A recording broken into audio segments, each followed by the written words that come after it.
दोस्तों, कहानी की शुरुआत होती है जर्मनी के एक छोटे से द्वीप हेल्गोलैंड को दिखाते हुए, जहां 513 लोग अपनी जिंदगी गुजार रहे थे क्योंकि पूरी दुनिया में एक खतरनाक वायरस फैल गया था, जिसकी वजह से काफी सारे लोग मारे गए और जो बचे हुए लोग हैं वो ज़ॉम्बीज बन गए। इन ज़ॉम्बीज से बचने के लिए ये लोग हेल्गोलैंड आइलैंड पर आ गए और यहाँ धीरे धीरे इन 513 लोगों ने अपनी एक सोसाइटी बना ली और खेती वगैरह करके अपनी जिंदगी गुजारने लगे। लेकिन खाने पीने का सामान काफी कम था, इसलिए इस आइलैंड पर केवल 513 लोग ही रह सकते थे और अगर एक भी मेंबर यहाँ बढ़ गया तो इन लोगों को काफी दिक्कत हो सकती थी। इसलिए जब भी इस आइलैंड पर कोई बच्चा पैदा होता था तब वोटिंग के जरिए उस इंसान को चुना जाता था जो अपनी जान दे सके, ताकि आइलैंड पर लोगों की आबादी कंट्रोल में रह सके। वहीं अब हम एक बोर्ड पर सभी सर्वाइवर के नाम के आगे कुछ पॉइंट्स लिखे हुए देखते हैं, जो इन्हें तब मिलते हैं जब ये कोई अच्छा काम करते हैं और इस तरह इनका नाम ऊपर बढ़ता रहता है। लेकिन अगर किसी इंसान ने गलत काम किया तो उसका नाम नीचे चला जाता है। इस आइलैंड के लोगों को मैनेज करने के लिए काउंसिल कमेटी भी है, जिसकी सुपीरियर बिएट्रिस नाम की एक लेडी होती है। इसके बाद हमें 15 साल आगे की कहानी को दिखाया जाता है, जहाँ पूरे शहर के लोग एक हॉस्पिटल में आए हुए होते हैं क्योंकि आज एमिली नाम की एक लड़की अपने बच्चे को जन्म देने वाली है। इस पूरे सीन को लोला नाम के एक रिपोर्टर अपने कैमरे में रिकॉर्ड कर रहे थे।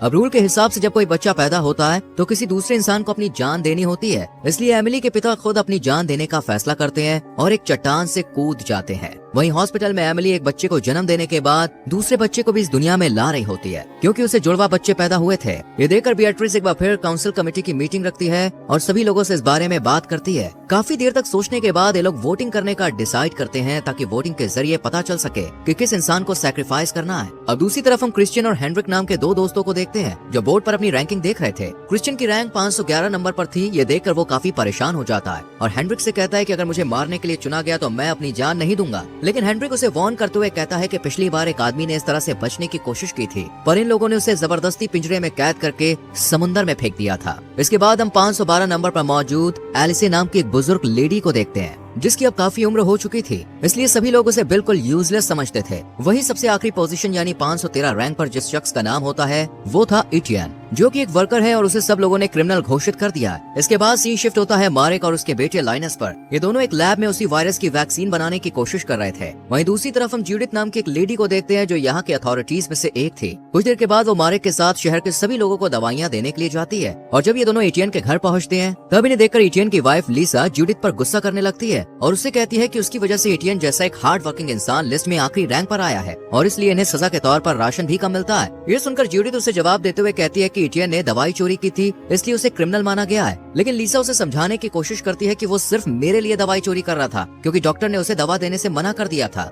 इसके बाद सीन शिफ्ट होता है एमिली पर, जो अपने कमरे में सो रही थी। तभी यहाँ एलिसे आकर चुपचाप उसके बच्चे को उठाकर अपने साथ ले जाने लगती है, पर तभी एमिली की आंख खुल जाती है और वो जल्दी से उससे अपना बच्चा छीन लेती है क्योंकि उसे लग रहा था कि एलिसे वोटिंग के चक्कर में उसके बेबी को नुकसान पहुंचाना चाहती है, पर वो उससे कहती है कि मैं ऐसा कभी नहीं करूंगी। इधर मारेक अपने लैब से दवाई छुपा कर लाता है और उसे लोरे नाम की एक लेडी को दे देता है, पर उसे ये सब करते हुए जूडिथ देख लेती है, इसलिए वो जल्दी से सुपरमार्केट में मौजूद बिएट्रिस के पास जाती है और मारेक ने जो किया वो सब बता देती है। पर बिएट्रिस उसे कहती है कि तुम ये बात किसी को मत बताना क्योंकि इस वक्त हमें मारेक की जरूरत है, लेकिन एक दिन हम उसे सजा जरूर देंगे और उसके बाद मैं उसकी जगह तुम्हें दे दूंगी। इन दोनों की ये सब बातें क्रिश्चियन और हेनरिक भी सुन रहे होते हैं कि तभी यहाँ पर एक बच्चा गिर जाता है और उसका सारा सामान टूट जाता है। ये देखकर हेनरिक को एक आइडिया आता है और वो क्रिश्चियन से कहता है कि यही रैंक बढ़ाने का सबसे अच्छा मौका है, तुम जल्दी से जाकर उस बच्चे की मदद करो ताकि लोगों की नजरों में तुम ऊपर उठ सको। हेनरिक की बात मानकर क्रिश्चियन भी ऐसा ही करता है और उस लड़के को अपना खाना दे देता है। जब बिएट्रिस उन्हें ऐसा करते हुए देखती है तो उसे काफी खुशी होती है, इसलिए वो हेनरिक और क्रिश्चियन को एक्स्ट्रा पॉइंट्स देने का ऐलान करती है। तभी हेनरिक की नजर एटियन और लीसा पर पड़ती है जो किसी स्टोर में आए हुए थे। हेनरिक ये बात अच्छी तरह से जानता था कि लीसा को राशन बहुत कम मिल रहा है, इसलिए वो उनके पास जाकर उनसे कहता है कि अगर तुम चाहो तो मैं तुम्हें खाना दे सकता हूँ। इस पर लीसा मना कर देती है, लेकिन पीछे खड़ी बिएट्रिस इनकी बातें सुन लेती है और वो हेनरिक पर काफी गुस्सा करती है। यहाँ पर हमें पता चलता है कि असल में हेनरिक बिएट्रिस का ही बेटा है। इसके बाद हम पीटर नाम के एक पेशेंट को मारेक की लैब में देखते हैं, जिसे जबरदस्ती बाहर की दुनिया से यहाँ पर एक्सपेरिमेंट के लिए लाया गया था और उस पर अलग अलग वैक्सीन का एक्सपेरिमेंट चल रहा था। वहीं दूसरी तरफ हेनरिक लीसा के पास जाकर उसे कुछ खाना ऑफर करता है और बदले में इंटीमेट होने के लिए कहता है, पर वो इसके लिए मना कर देती है। लेकिन हेनरिक फिर भी उसकी तरफ बढ़ने लगता है। तभी अचानक सायरन बज जाता है और उसे लीसा को छोड़कर बॉर्डर की तरफ भागना पड़ता है क्योंकि वो एक सोल्जर है। यहाँ पर हम देखते हैं कि कुछ लोग आइलैंड में घुसने की कोशिश कर रहे हैं, जिन्हें सोल्जर्स की लीडर मिया वापस लौटने को कहती है, पर वो उसकी एक बात नहीं मानते और बैरियर काटने लगते हैं और ये देखकर मिया एक आदमी को शूट कर देती है और फिर सभी लोग वापस जाने लगते हैं। लेकिन हेनरिक अपने मजे के लिए एक एक करके सभी को शूट कर देता है। अब वोटिंग का दिन आ जाता है और सभी लोग एचियन के खिलाफ वोट करते हैं, यानी अब उसे अपनी जान देनी होगी। पर लिसा ऐसा बिल्कुल नहीं चाहती थी, इसलिए वो हॉल में बैठे हुए सभी लोगों से कहती है कि मेरा हस्बैंड बेगुनाह है, बस वो तो मेरे लिए दवाइयाँ ला रहा था। साथ ही इस बात का भी खुलासा करती है कि उसने हेनरिक को मारने के लिए वोट किया था, क्योंकि उसने खाने के बदले लिसा के साथ इंटीमेट होने की बात कही थी। ये सुनकर हॉल में जितनी भी लेडीज मौजूद होती हैं, वो हेनरिक के खिलाफ बोलने लगती है। इसलिए बेट्रिस को ना चाहते हुए भी हेनरिक को आइलैंड से निकालना पड़ता है। इसके बाद सीन शिफ्ट होता है लैब पर, जहाँ ज्यादा एक्सपेरिमेंट की वजह से अब पीटर की मौत हो चुकी थी। ये देखकर मारिक को काफी बुरा लगता है और वो उसकी डेड बॉडी को जलाने के बाद अपने घर आ जाता है। यहाँ उसका बेटा लाइनस उससे मिया की टीम के साथ मेनलैंड यानी बाहर की दुनिया में जाने के लिए कहता है, पर मारिक इसके लिए मना कर देता है। लेकिन लाइनस उसकी एक नहीं सुनता और अगले ही दिन कुछ सोल्जर्स के साथ बायो सूट पहनकर उनकी बोट पर चला जाता है। अब उनके साथ हेनरिक भी था, जिसे ये लोग सजा के तौर पर बाहर छोड़ने के लिए जा रहे थे। और कुछ देर के बाद ये मेनलैंड पर भी पहुंच जाते हैं, जिसके बाद एक सोल्जर हेनरिक से कहता है कि वह बोट से उतरकर नीचे चला जाए, पर वो ऐसा करने के लिए तैयार नहीं था। ये देखकर हांस नाम का एक सोल्जर गुस्से में उसे एक जोरदार मुक्का मारता है, क्योंकि इसकी बहन के साथ भी हेनरिक ने गलत काम किया था, और फिर वो जल्दी से यहाँ से भाग जाता है। दूसरी तरफ आइलैंड पर बेट्रिस अपनी एक एम्प्लॉय के साथ वाटर सप्लायर के एक चीफ इंजीनियर से मिलने के लिए जाती है, क्योंकि पानी का मीटर खराब हो चुका था।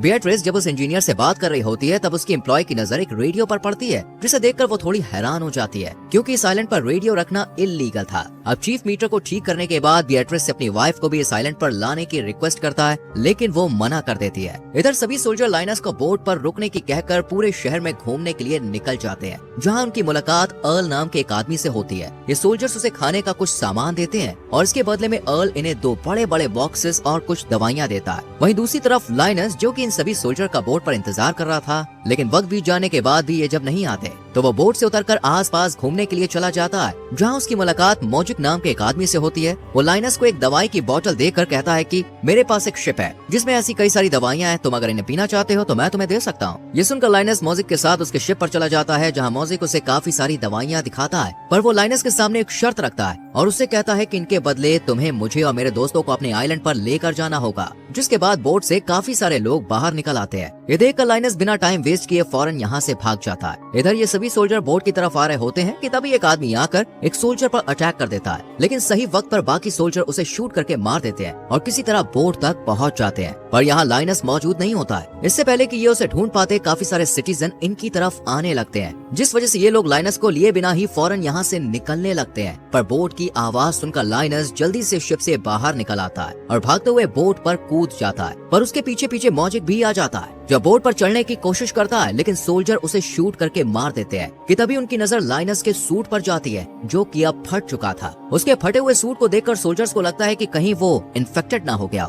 इसलिए वो उसे एक इंजेक्शन देकर यहीं बेहोश कर देते हैं और आइलैंड पर वापस लाने के बाद उसे लैब में क्वारंटीन कर देते हैं। इसके बाद यहाँ मारिक अपने बेटे से मिलने के लिए आता है। तब लाइनस उसे मौजिक द्वारा दी गई दवाई दिखाता है और उसे जो कुछ भी शिप पर हुआ वो सब बता देता है। ये सुनकर मारिक जल्दी से उस दवाई को टेस्ट करता है और उसे पता चलता है कि ये असली वैक्सीन है। इसलिए वो बेट्रिस के पास जाकर उसे दोबारा अपने सोल्जर्स को उस शिप पर भेजने के लिए कहता है, ताकि ज्यादा से ज्यादा दवाई को यहाँ लाया जा सके। पर बेट्रिस इसके लिए मना कर देती है, क्योंकि पिछली ट्रिप में उसका बहुत ज्यादा नुकसान हो गया था। इधर हम मेनलैंड में अर्ल के गार्ड्स को देखते हैं, जहाँ उन्हें पानी में मौजिक की लाश मिलती है और उसके हाथ में उन्हें एक दवाई की बोतल भी मिलती है, जिसे देखने के बाद अर्ल अपने गार्ड्स को ऐसी और दवाइयाँ ढूंढने का ऑर्डर देता है। वहीं दूसरी तरफ हम हेनरिक को देखते हैं, जो शहर में इधर उधर भटक रहा था। तभी उसे रास्ते में वेल्मा नाम की एक लेडी दिखाई देती है, जो लोगों को कुछ न कुछ देकर उनकी मदद किया करती थी। हेनरिक उसके पास जाकर उससे फ्लर्ट करने लगता है और वेल्मा उससे खुश होकर उसे अपने असिस्टेंट के तौर पर रख लेती है। इसके बाद वेल्मा हेनरिक को एक थिएटर में लेकर जाती है, जो कि असल में उसका घर था। इसके बाद वो हेनरिक के सामने बार बार अर्ल का नाम लेने लगती है, जिस पर वो उससे अर्ल के बारे में पूछता है, लेकिन वेल्मा उसे कुछ नहीं बताती है। जैसी रात होती है, हेनरिक मौका मिलते ही वेल्मा को मार देता है और उसका सारा सामान लेकर यहाँ से निकल जाता है। दूसरी तरफ बेट्रिस लिसा से मिलने के लिए जाती है और उसे एक जॉब ऑफर करते हुए कहती है कि अगर तुम मुझे इस शहर की सारी जानकारी लाकर दोगी तो इसके बदले मैं तुम्हें और तुम्हारे हस्बैंड को एक अच्छी जिंदगी दे सकती हूँ। ये सुनकर लिसा बहुत ज्यादा खुश हो जाती है और इस जॉब के लिए मान जाती है, पर असल में ये सिर्फ बेट्रिस का एक प्लान था। इधर लैब में लाइनस की जगह अब जूडिथ को काम में लगा दिया जाता है और जब वो अर्ल के द्वारा दिए गए उन 2 बड़े बॉक्सेस को खोल कर देखती है, तो उसमें एक आदमी और एक लेडी को कैद करके रखा गया होता है, जिन पर अब मारिक वैक्सीन का एक्सपेरिमेंट करने वाला था। इससे पहले कि वो कुछ कर पाता, यहाँ लैब में एक सोल्जर की डेथ हो जाती है और उसके पूरे शरीर पर लाल निशान बन जाते हैं। यानी वो वायरस से इन्फेक्टेड हो चुका था।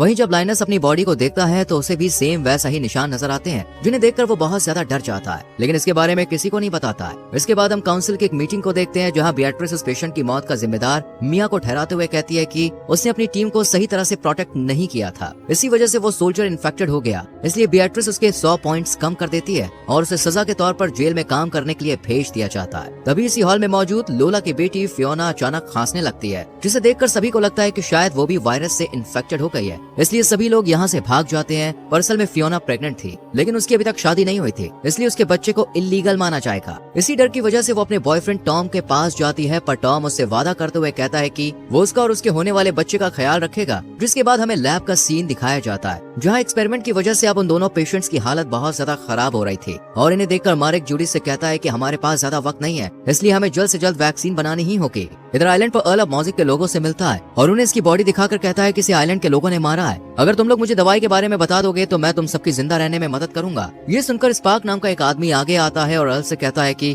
मैं तुम्हारी हेल्प करने के लिए तैयार हूँ, पर इसके बदले तुम्हें मुझे आइलैंड पर लेकर जाना होगा। कुछ देर सोचने के बाद अर्ल इसके लिए राजी हो जाता है। दूसरी तरफ मारिक जेल में मिया से मिलने के लिए जाता है और उससे कहता है कि मैं तुम्हारी जेल की सजा को कम करा सकता हूँ, लेकिन इसके बदले मैं चाहता हूँ कि तुम मेन लैंड पर जाकर उस शिप से वो वैक्सीन लेकर आओ। लेकिन मिया इस काम को करने के लिए मना कर देती है। इसके बाद हम हेनरिक को देखते हैं, जिसे मेन लैंड पर कैनिबल की एक गैंग पकड़ लेती है, पर हेनरिक अपनी जान बचाने के लिए झूठ बोलते हुए कहता है कि वो अर्ल के लिए काम करता है। ये सुनकर कैनिबल गैंग उसे अर्ल से मिलवाने के लिए ले जाते हैं, पर अर्ल तो उसे जानता भी नहीं था, इसलिए वो हेनरिक को मारने वाला ही होता है कि तभी वो जोर से चीख कर कहता है कि मैं बियाट्रिस का बेटा हूँ और गलती से यहाँ पे आ गया हूँ। इसके बाद वो अर्ल को वेल्मा की मौत के बारे में बताता है कि वो वायरस की वजह से मारी जा चुकी है, लेकिन अर्ल पहले से ही सारी सच्चाई जानता था, इसलिए वो हेनरिक से कहता है कि तुम्हें आइलैंड से निकाला गया था और वेल्मा की मौत की वजह वायरस नहीं बल्कि तुम हो, तुमने उसकी जान ली है। ये सुनकर हेनरिक के पसीने छूट जाते हैं, क्योंकि वो समझ चुका था कि उसके साथ बहुत बुरा होने वाला है, इसलिए वो अपनी जान बचाने के लिए आइलैंड के सभी सीक्रेट्स और डोर्स के बारे में अर्ल को बता देता है, जिससे खुश होकर वो हेनरिक को मारने का इरादा कैंसिल कर देता है। वहीं अब हम एक काउंसिल मीटिंग को देखते हैं, जहां वाटर सप्लायर के इंजीनियर की वाइफ काइसो का इंटरव्यू लिया जाता है, क्योंकि उसे दवाइयों के बारे में बहुत ज्यादा जानकारी थी। लेकिन तभी कमेटी मेंबर्स को पता चलता है कि एक दूसरी कैंडिडेट ने भी इंटरव्यू के लिए अप्लाई किया है,